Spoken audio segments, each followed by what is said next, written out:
بسم الله الرحمن الرحيم.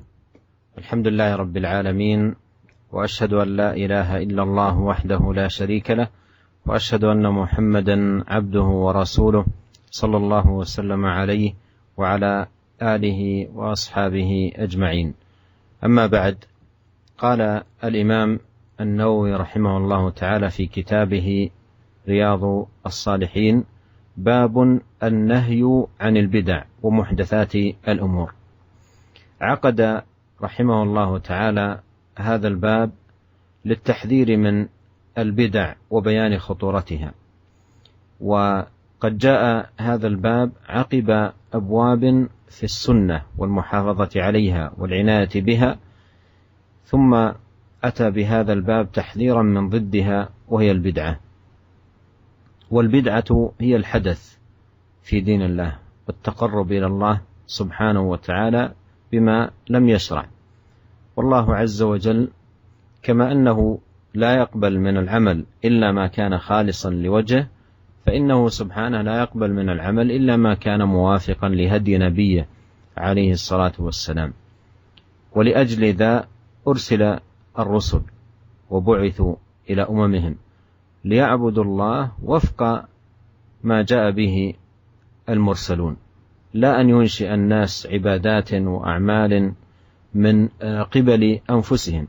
وكل عمل يتقرب به الإنسان إلى الله سبحانه وتعالى ولا أصل له في شرع النبي عليه الصلاة والسلام ولا دليل عليه من سنته فإنه مردود على صاحبه غير مقبول منه. وسيأتي الحديث عن نبينا عليه الصلاة والسلام: من عمل عملا ليس عليه أمرنا فهو رد، أي مردود على صاحبه وغير مقبول منه.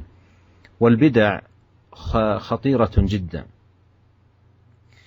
وتتضمن مفاسد كثيرة، لأن الذي يبتدع وينصر البدعة ويؤيدها كأنه يرى أن الدين لم يكتمل حتى جاءت هذه البدع مكملة له.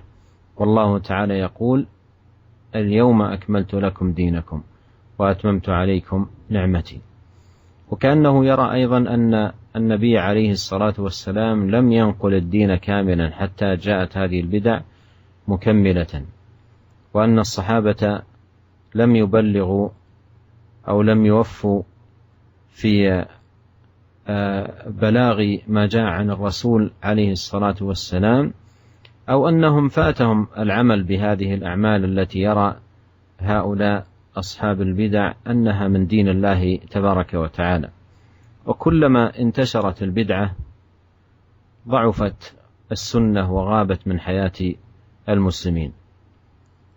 وأخطار البدع كثيرة جدا، ولهذا تضافر أهل العلم على إنكارها والتحذير منها وبيان خطورتها. وها هو الإمام النووي رحمه الله تعالى يعقد هذا الباب العظيم في رياض الصالحين تحذيرا من البدع وبيانا لخطورتها. وبدأ بذكر بعض آيات من القرآن فيها التحذير من البدع، فأورد أولا قول الله تعالى: فماذا بعد الحق إلا الضلال. والحق ما جاء به الرسول عليه الصلاة والسلام، فليس بعد الذي جاء به الرسول عليه الصلاة والسلام إلا الضلال. والآية فيها دلالة على أن البدع كلها ضلالة، وهذا جاء منصوصا عليه في حديث الرسول عليه الصلاة والسلام حيث قال: وكل بدعة ضلالة. ودليل ذلك الآية: فماذا بعد الحق إلا الضلال، ففيها وجوب لزوم السنة ومفارقة البدعة، وأن البدعة كلها ضلالة. وأورد أيضا قول الله تعالى: ما فرطنا في الكتاب من شيء، أي أن دين الله عز وجل حواه كتابه، وجاءت سنة نبيه عليه الصلاة والسلام مفسرة له، ففي القرآن والسنة غنية وكفاية، ولا حاجة للناس إلى مصادر أخرى يستقون منها الدين ويتلقون منها العبادات. وكذلك قول الله تعالى فإن تنازعتم في شيء فردوه إلى الله والرسول، أي الكتاب والسنة. وإذا ردت البدعة إلى الكتاب والسنة تبين أنها باطلة وأنها ضلالة وأنها لا أصل لها، وأن الواجب تركها واطراحها والبعد عنها. وكذلك قول الله تعالى وأن هذا صراطي مستقيما فاتبعوه ولا تتبعوا السبل فتفرق بكم عن سبيله. فالصراط المستقيم هو هديه وسنته وطريقته التي كان عليها، وما سواها فهي سبل، وعلى كل سبيل منها شيطان يدعو إليه، والواجب لزوم صراط الله المستقيم والحذر من البدع بأنواعها وطرائقها المختلفة. وكذلك قول الله تعالى قل إن كنتم تحبون الله فاتبعوني يحببكم الله ويغفر لكم ذنوبكم والله غفور رحيم. وهذا فيه أن علامة صدق محبة الله اتباع نبيه والسير على منهاجه عليه الصلاة والسلام، بخلاف من يترك سنته ويعمل البدع، فهذا على خطورة عظيمة. فهذه بعض الآيات في التحذير من البدع، والأمر كما قال النووي رحمه الله الآيات في الباب كثيرة معلومة. Bismillahirrahmanirrahim. Alhamdulillah, segala puji dan syukur kita panjatkan kehadirat Allah Subhanahu wa taala. Salawat dan salam semoga senantiasa tercurahkan kepada suri teladan kita, junjungan kita Nabi Muhammad sallallahu alaihi wasallam, dan juga keluarganya serta seluruh sahabat beliau tanpa terkecuali. Para pendengar yang dirahmati oleh Allah Subhanahu wa taala, kita telah sampai pada bab yang berikutnya, yaitu bab an-nahyi 'anil bid'ah wa muhdatsatil umur. Bab tentang larangan dari perbuatan bid'ah dan perkara-perkara yang baru dalam agama. Al-Imam Nawawi rahimahullah dalam kitabnya Riyadhus Shalihin membawakan bab ini, larangan tentang bid'ah dan perkara-perkara baru dalam agama, dalam rangka untuk mengingatkan umat dari bahaya bid'ah.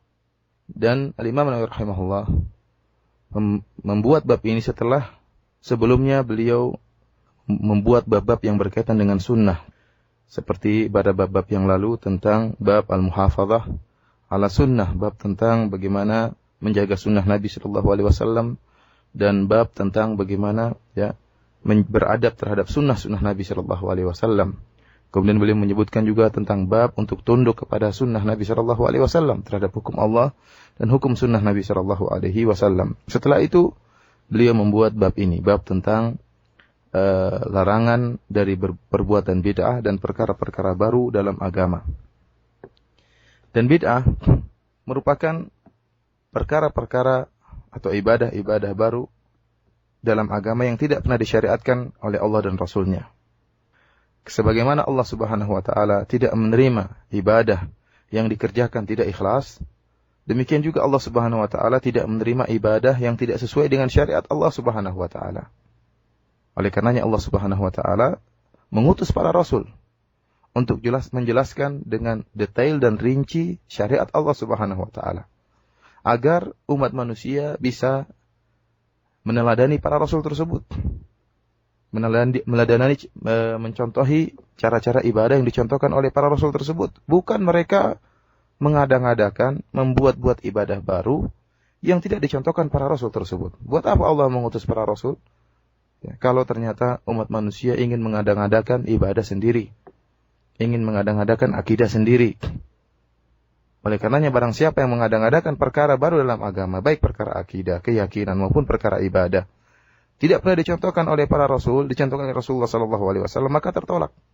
Sebagaimana nanti akan kita sebutkan dalam hadis yang akan datang, di mana Nabi sallallahu alaihi wasallam bersabda, "Man 'amila 'amalan laisa 'alaihi amruna fahuwa rad." Barang siapa yang mengerjakan suatu amalan yang tidak ada contohnya dari kami, maka akan tertolak.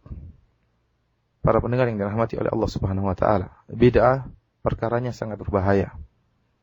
Karena bid'ah berkonsekuensi dari perbuatan bid'ah beberapa perkara yang fasidah, perkara yang rusak.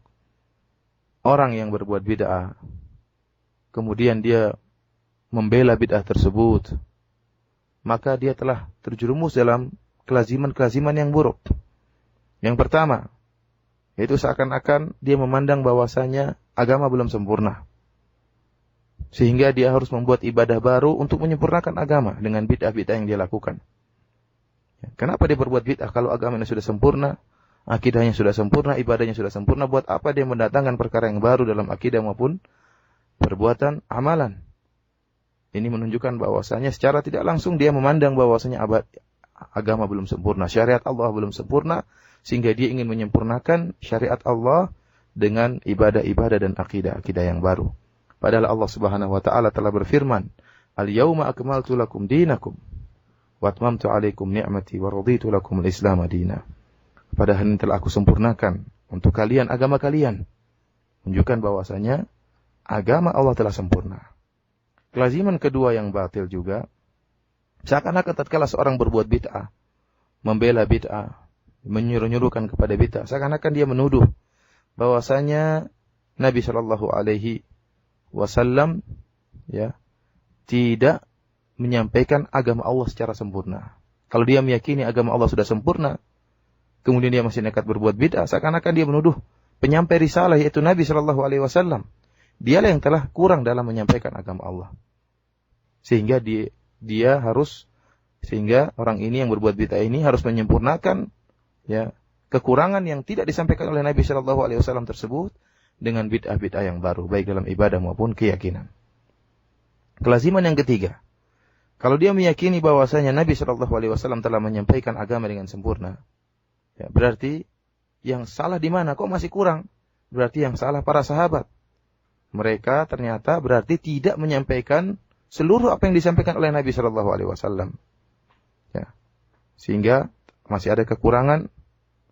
Sehingga mereka, para pelaku bid'ah, ingin menyempurnakan kekurangan yang tidak disampaikan oleh para sahabat dari Nabi Shallallahu Alaihi Wasallam. Atau mereka berkeyakinan bahwasanya para sahabat mungkin telah sampai kepada mereka seluruh yang diajarkan oleh Nabi Shallallahu Alaihi Wasallam, akan tapi para sahabat tidak diberi taufik oleh Allah untuk menyampaikan, untuk mengamalkan seluruh ajaran Nabi Shallallahu Alaihi Wasallam, sehingga masih tetap aja ada kekurangan, dan mereka yang akhirnya, para pelaku bid'ah yang akhirnya mengamalkan, menyempurnakan kekurangan tersebut. Inilah kelaziman-kelaziman yang batil, yang seorang pelaku bid'ah akan terjerumus, mau tidak mau terjerumus dalam kelaziman tersebut. Para pendengar yang dirahmati oleh Allah Subhanahu wa taala, jika telah tersebar bid'ah, yakinlah bahwasanya sunnah akan melemah. Kapan saja sunnah lemah di masyarakat, praktek sunnah lemah, maka tersebar bid'ah. Akan tapi jika sunnah kuat di masyarakat, seluruh ajaran Nabi kerjakan, maka tidak ada celah bagi bid'ah untuk masuk di dalam masyarakat. Oleh karenanya para ulama, mereka keras dalam mengingkari bid'ah. Para imam-imam ahlu sunnah, mereka keras dalam mengingkari bid'ah.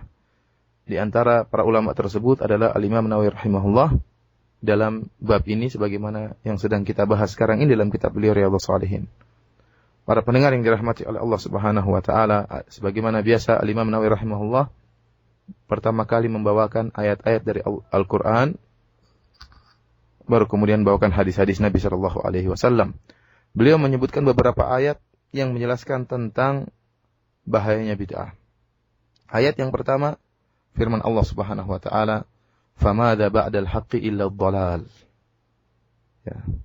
Tidak ada setelah kebenaran kecuali kesesatan.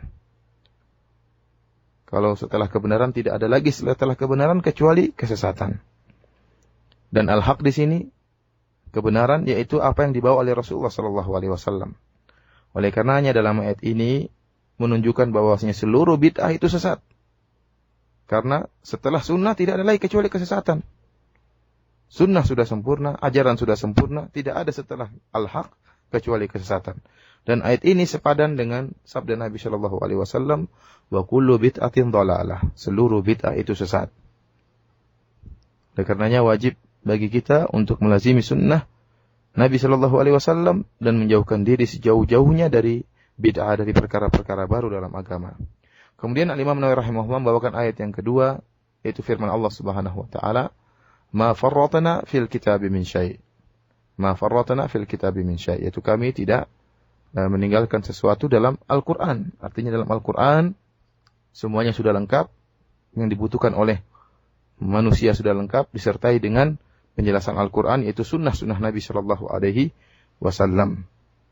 Oleh karenanya, cukup bagi kaum muslimin untuk kembali kepada dua masdar ini, dua sumber agama ini, yaitu Al-Quran dan Sunnah. Dan mereka tidak butuh untuk menelaah atau kembali kepada sumber-sumber hukum yang lain selain Al-Quran dan Sunnah. Karena Al-Quran dan Sunnah sudah lengkap. Seluruh yang dibutuhkan oleh manusia telah dijelaskan oleh Allah dan telah dijelaskan oleh Rasulullah sallallahu alaihi wasallam. Oleh karenanya Allah mengatakan, "Ma farratna fil kitabi min syai'." Kami tidak tinggalkan sesuatu pun dalam Al-Qur'an. Ya, seluruhnya telah dijelaskan disertai dengan sunnah Nabi sallallahu alaihi wasallam. Yang berkaitan dengan ibadah seluruhnya telah sempurna dijelaskan dalam Al-Qur'an dan sunnah Nabi sallallahu alaihi wasallam, dan kita tidak butuh dengan sumber-sumber hukum yang lain, tidak butuh dengan amalan-amalan yang baru, tidak butuh dengan akidah-akidah yang baru. Kemudian Al-Imam Nawawi rahimahullah membawakan ayat berikutnya, fa in tanaza'tum fi syai'in farudduhu ila Allahi war Rasul. Jika kalian berselisih dalam suatu perkara atau perkara apapun, maka kembalikanlah kepada Allah dan Rasul-Nya. Ya. Ini menekankan ayat sebelumnya. Jadi segala perkara yang timbul perselisihan, kembalikan kepada Al-Quran dan Sunnah. Sudah cukup, tidak butuh sumber yang lain. Akan tapi kalau bid'ah kita kembalikan kepada Al-Quran dan Sunnah, kita dapati bahwasanya bid'ah sesat. Tidak ditunjukkan oleh Al-Quran dan juga tidak ditunjukkan oleh Sunnah Nabi Shallallahu Alaihi Wasallam. Ini semakin menguatkan bahwasanya bid'ah tidak sesuai dengan Al-Quran dan Sunnah, dan bid'ah seluruhnya sesat. Kemudian juga Imam Nawawi rahimahullah membawakan ayat berikutnya, wa anna hadza sirati mustaqima fattabi'uhu wa la tattabi'us subula fatafarraqa bikum an sabilih. Dan ini adalah jalanku yang lurus, maka ikutilah jalan tersebut. Dan janganlah kalian mengikuti jalan-jalan selain jalanku, maka kalian akan terpisah-pisah, terjauhkan dari jalanku. Dari jalan Allah Subhanahu wa taala. Para pendengar yang dirahmati oleh Allah Subhanahu wa taala, yang dimaksud dengan jalan yang lurus adalah ya jalan yang telah ditunjukkan oleh Nabi sallallahu alaihi wasallam. Jalan yang ditunjukkan oleh sunnah Rasulullah sallallahu alaihi wasallam. Selain sunnah Nabi sallallahu alaihi wasallam, maka subul, jalan-jalan yang sesat. Yang di setiap jalan tersebut ada syaitan yang menyeru, mengajak orang untuk ikut dalam jalan-jalan yang sesat tersebut. Oleh karenanya seorang muslim hendaknya menjauhkan dirinya dari segala model bid'ah dan jalan-jalan kesesatan bid'ah yang ada. Karena jalan-jalan bid'ah sangat banyak dan selalu ada orang yang menyeru, syaitan-syaitan yang menyeru agar menjerumuskan manusia ke dalam jalan-jalan bid'ah tersebut. Hendaknya kita menjauhkan diri dari segala bentuk jalan-jalan bid'ah. Kemudian Al-Imam Nawawi rahimahullah membawakan ayat berikutnya, yaitu ayat yang terakhir yang beliau bawakan. Allah Subhanahu wa taala berfirman, "Qul in kuntum tuhibbunallaha fattabi'uni yuhibbukumullah wa yaghfir lakum dzunubakum." Katakanlah jika kalian memang cinta kepada Allah, maka ikutilah aku, yaitu Rasulullah sallallahu alaihi wasallam. Yuhibbukumullah, maka niscaya Allah akan cinta kepada kalian, wa yaghfir lakum dzunubakum, dan Allah akan mengampuni dosa-dosa kalian. Ayat ini menjelaskan tentang cinta yang benar, ya. Barang siapa yang mengaku cinta kepada Allah dan mengaku cinta kepada Rasulullah SAW, maka harus mendatangkan bukti, dan bukti cinta yang benar adalah mencontohi sunnah Nabi SAW. Hal ini berbeda dengan kondisi orang-orang yang melakukan bid'ah. Mereka mengaku cinta kepada Nabi, tapi justru mereka jauh dari sunnah Nabi SAW. Justru mereka membuat ajaran-ajaran baru, amalan-amalan baru yang tidak pernah dicontohkan oleh Rasulullah sallallahu alaihi wasallam. Inilah sebagian ayat yang disebutkan oleh Imam Nawawi, akan tapi masih banyak ayat yang lain, kata Imam Nawawi rahimahullah, wal ayatu fil babi katsiratun ma'lumah. Dan ayat-ayat yang berkaitan dengan bab ini banyak dan telah diketahui.